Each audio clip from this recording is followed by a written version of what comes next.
Ricardo Quirque, patrono imortal, não deixe faltar de inspiração, pois soube lutar por um nobre ideal de triunfar a aviação. A Câmara de Vereadores de Campos dos Goytacazes presta com este documentário uma justa homenagem ao capitão do Exército Ricardo João Quirque, campista, nascido em 1874, filho de Richard Joseph Quirque e Rita Frutuosa Quirque.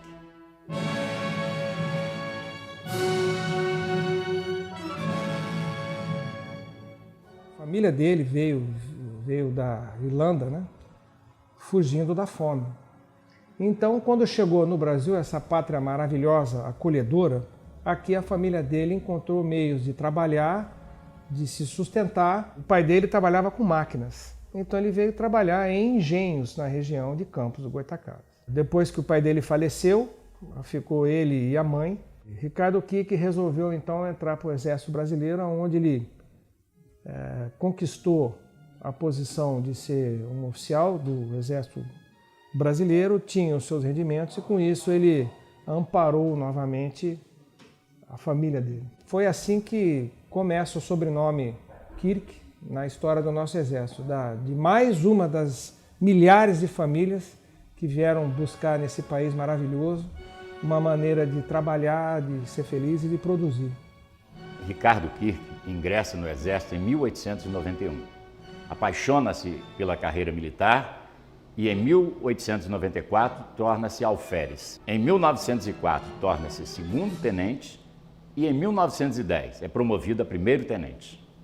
Entusiasmado pela aviação, o então tenente Ricardo Quirque voou pela primeira vez numa aeronave pilotada pelo francês Roland Garros, que estava no Rio de Janeiro fazendo demonstrações aéreas para uma empresa norte-americana. Pouco tempo depois, em outubro de 1911, na sede do jornal carioca À Noite, Ricardo Quirque, junto com outros apaixonados pela aviação, cria o primeiro aeroclube brasileiro, tendo como presidente de honra, mesmo ausente, Alberto Santos Dumont. Decidido a se tornar aviador, o tenente Quirque aprendeu a pilotar com o italiano Ernesto Darioli, no Rio de Janeiro.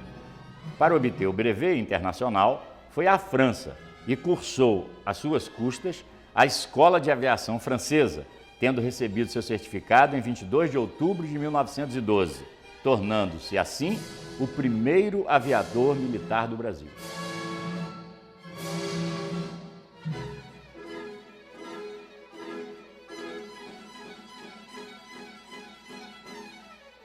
Um aviador realmente pioneiro, empreendedor. Então ele trouxe para o Brasil praticamente a aviação motorizada, né? Ele fundou o Aeroclube do Brasil e ele fez o primeiro emprego real do meio aéreo num conflito. Isso faz dele a primeira pessoa, não só no Brasil, mas na América do Sul, que empregou o meio aéreo militarmente. Só isso já era fato suficiente para fazer dele a pessoa de exemplo que ele era.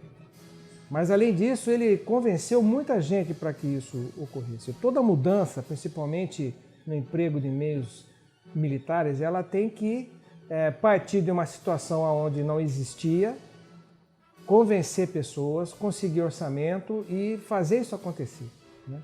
Não precisa falar que foi no começo do século passado, que era difícil. Hoje também seria difícil fazer o que ele fez. Então, a grandeza das ações dele, eu acho que vem daí.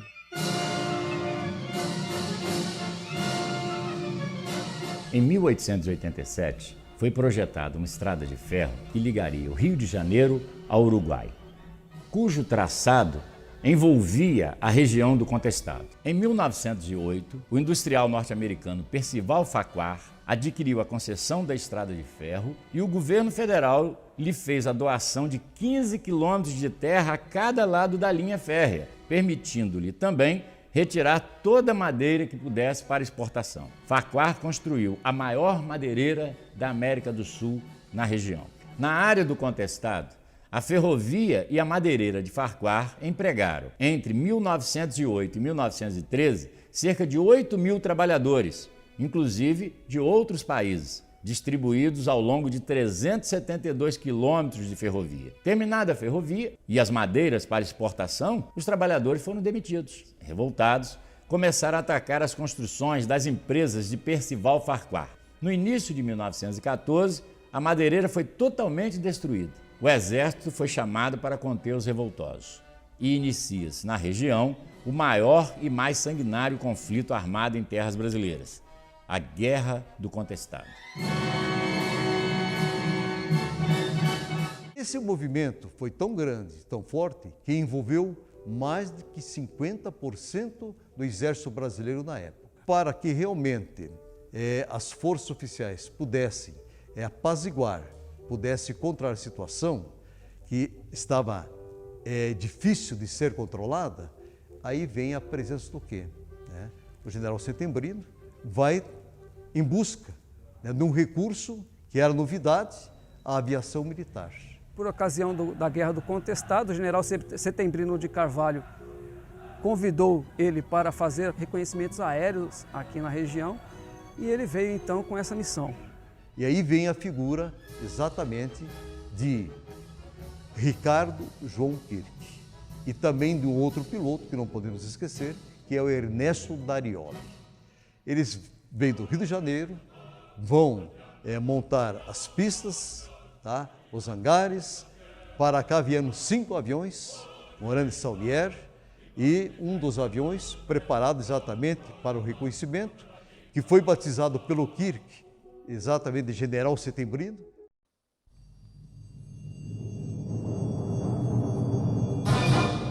Dia 1º de março, aonde saiu da pista o piloto italiano Ernesto Darioli, com uns 10, 15 minutos de antecedência, e depois saiu o Kirk, devido ao seu avião ser de 90 HP, mais poderoso, melhor, de 80 HP.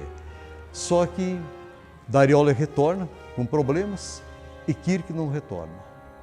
Era mais ou menos 16 horas, quando veio a notícia de que havia, no quilômetro 42 ou 44, acidentado com seu avião. Hoje é onde existe exatamente a Cruz do Aviador, o primeiro acidente da aviação do Exército, aqui na nossa região, e também o primeiro acidente da América do Sul. No dia seguinte, o carroceiro, o seu Miguel Tchaikovsky, trouxe em sua carroça o corpo do Kirk. Chegaram num colono por perto, levaram o corpo, ali foi feito um caixão de improviso, até trazerem para Porto União. Os trabalhos dos funerais foi exatamente recebido na matriz hoje que é de Porto União, na Igreja Nossa Senhora das Vitórias. O corpo foi encomendado por um dos lutadores também em relação à pacificação do contestado, Frei Rogério Nihaus. E em 43, o Exército levou os restos mortais dele para o Rio de Janeiro. Os restos mortais do capitão Ricardo Kirk foram sepultados numa cripta em frente à de Alberto Santos Dumont, o pai da aviação, no mausoléu dos aviadores, no cemitério São João Batista, no Rio de Janeiro. Em dezembro de 1995, os restos mortais do capitão Kirk foram trasladados para o Comando de Aviação do Exército em Taubaté, São Paulo, onde foi erigido um monumento em sua homenagem. O que motivou a trazer Ricardo Kirk para cá, os restos mortais dele, né? É que eu acho que aqui o destaque é maior. Aqui ele é o aviador que a gente procura tirar do exemplo dele os valores, aqueles que eu falei, né, para os futuros pilotos do Exército. Né? Eu tô certo que com os restos lá no Rio de Janeiro, nós estaremos mais distantes dessa possibilidade de mostrar quem foi Ricardo Kirk para os futuros aeronavegantes do nosso Exército. Bom, o Exército continua rendendo homenagens ao primeiro aviador militar, Ricardo Kirk, reconhecendo a sua importância para a aviação brasileira. O Exército ele tem várias maneiras de preservar a memória nacional, né, de seus heróis. Uma delas, uma muito simples, é a denominação histórica para as unidades. O Comando de Aviação do Exército, né, ele tem o nome histórico de Brigada Ricardo Kirk. É uma maneira muito simples, mas que tem um simbolismo muito forte. As comemorações em si do centenário, a aviação do Exército repetiu algo que ela faz ao longo de todos os anos. Dessa vez, como o centenário foi um pouco mais pomposo, né? Mas a gente vai até o local do acidente que vitimou Ricardo Kirk. Então, lá perto da cidade de Porto União, a gente vai até lá com uma representação e faz uma homenagem. Esse ano nós levamos o curso de pilotos que a gente está aqui, todos os 20 alunos, levamos 3 aeronaves, eu fui pessoalmente para a gente fazer uma homenagem para Ricardo Kirk no local do acidente que o vitimou. O que mais me encantou, vamos dizer assim, foi a participação da população. O local do acidente é no terreno, é um local de difícil acesso. Já foi uma estrada de tropeiros que fazia a ligação do norte com o sul, né?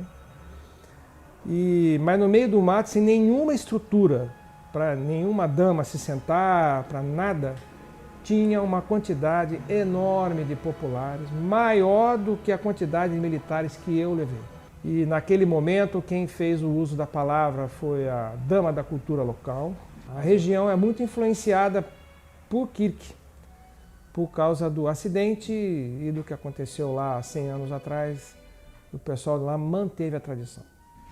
E a partir dessa história toda, nós nos reunimos e resolvemos então elaborar uma praça, confeccionar uma praça aí em algum lugar do município de Porto União, chamada Praça Capitão Kirk, para deixar mais assim efetivada essa parte da história. E eu acho que vai ser mais um marco muito forte na história do contestado, né? Vai trazer ali nessa praça, nós queremos fazer relatos de como que aconteceu a vinda do Capitão Kirk, como é que aconteceu o acidente, por que que aconteceu, fatos que aconteceram na história do contestado, e isso vai trazer também vai incrementar um pouco mais também o turismo aqui na nossa região, pelo fato de ter acontecido aqui na nossa região esse acidente com o Capitão Kirk. Como os 100 anos de morte do Capitão Kirk, nós resolvemos então, a ideia partiu do professor Boldori, né, que queria fazer uma miniatura, né?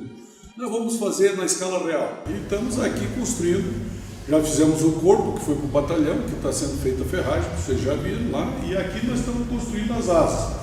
Essa asa aqui já está pronta e aquela está finalizando. Essa asa aqui, para ter uma ideia, ela tem uma envergadura de praticamente 11 metros, né?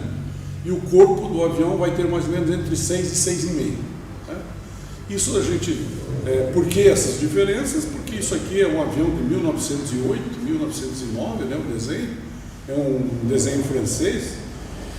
E que não se tinha conhecimento de aerodinâmica, então precisava muito mais asa do que corpo para poder voar. As nossas cidades estão investindo bastante nessa questão de turismo, trazendo turistas para que vejam aonde começou a aviação militar no Brasil. Toda a grandeza do movimento, a maior guerra da América Latina, né, com a participação da aviação militar e, claro, que do Capitão Kirk também envolvido nesse contexto. Para preservar a memória do Capitão Kirk na cidade onde nasceu, a Câmara de Vereadores de Campos dos Goytacazes promoveu uma cerimônia histórica que contou com a participação de oficiais do Comando Nacional da Aviação do Exército, do 56º Batalhão de Infantaria, representantes do Aeroclube de Campos, Infraero, Maçonaria, OAB, Associação Comercial e Industrial, professores e alunos do Liceu de Humanidades e pessoas da comunidade. Na oportunidade, a centenária Lira Guarani executou o hino nacional. Um busto em homenagem ao Capitão Kirk foi inaugurado no corredor cultural do Palácio Nilo Peçanha, sede do Legislativo. E todos puderam assistir, no plenário, o documentário da TV Câmara Campos sobre a trajetória do capitão e sua trágica morte em ação na Guerra do Contestado. A Câmara também distribuiu um livro narrando a história desse herói nacional, o qual se encontra disponível na biblioteca virtual do Legislativo. Vem ao encontro da nossa necessidade de divulgar tanto o vulto Ricardo Kirk, quanto um herói nacional que merecia ter mais destaque nos nossos livros escolares. A aviação é que agradece. O interesse pela trajetória do capitão Ricardo Kirk ultrapassa as fronteiras do Exército e das Forças Armadas, sendo motivo de estudos em universidades e fruto de pesquisa de historiadores.